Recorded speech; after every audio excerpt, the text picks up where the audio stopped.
I haven't talked much about it recently because it's been kind of there's been some heads down work that's not entirely exciting to talk about. But there is that other business that I don't talk about that we have been looking into selling. We're partnered with an M&A firm. And we've been having some meetings with prospective buyers. Like we're at that point. There's no offers on the table yet. It's just, but those are coming. Like what a great learning process. It's been fantastic. And that's been the learning part of it has been, it's so good.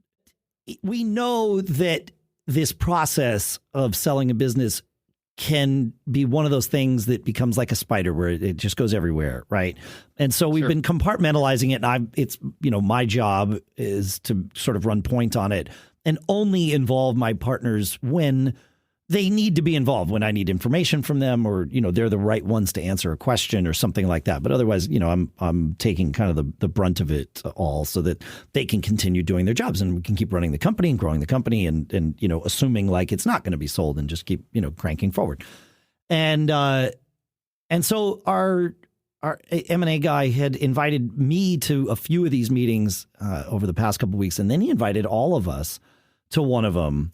And I asked him, I said, are you sure what's different about this one? Why do you want all of us? And he's like, well, it was an interesting thing, right? Like, I was like, what's the deal? He's like, I didn't want anybody to feel, he's like, I knew I wanted you and the tech person, believe it or not, in this company, I am not the tech person, which is fascinating.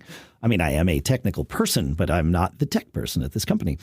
And he's like, I wanted, that person there to be able to talk about some of the specifics. I'm like, yep, that makes perfect sense. He's like, but I didn't want anybody else to feel left out or offended.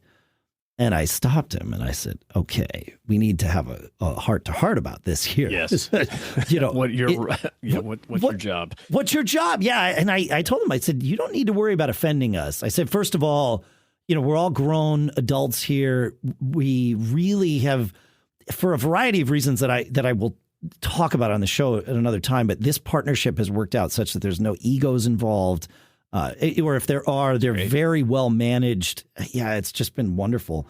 And so I said, look, but even if there were, it's your job to make sure we're represented as best we can.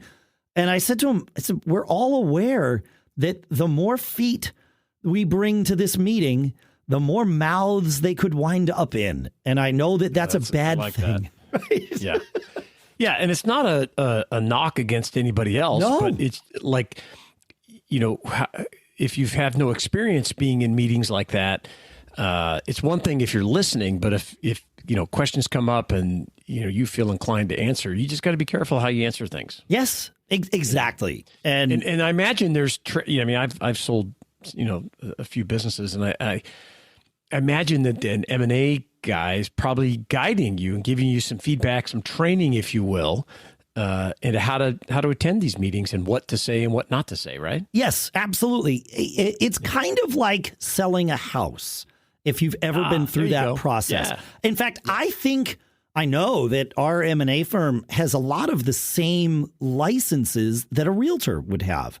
Okay. Yeah. I mean, it is super similar, right? You have, when you're selling a house, you're selling one thing to one buyer, right? It's not like you've got 6 houses that you're selling, or 600 houses, and you're looking to market a product that is replicatable. It's not replicatable, right? It's one thing that will eventually, hopefully, be sold to one buyer, and that's it. And so, one word can tank the whole thing. You got it. That's correct. Yeah. For example, this week, I had been on a couple of these calls and we did a coaching call before the one this week. And I call it a coaching call. It was more just a prep call. I mean, there wasn't any, there was one moment of coaching where he said to me, clearly based on what I had said in previous meetings like these, he said, hey, one thing, don't say to be honest. He said, oh, yeah. Better to say to be candid or candidly. He says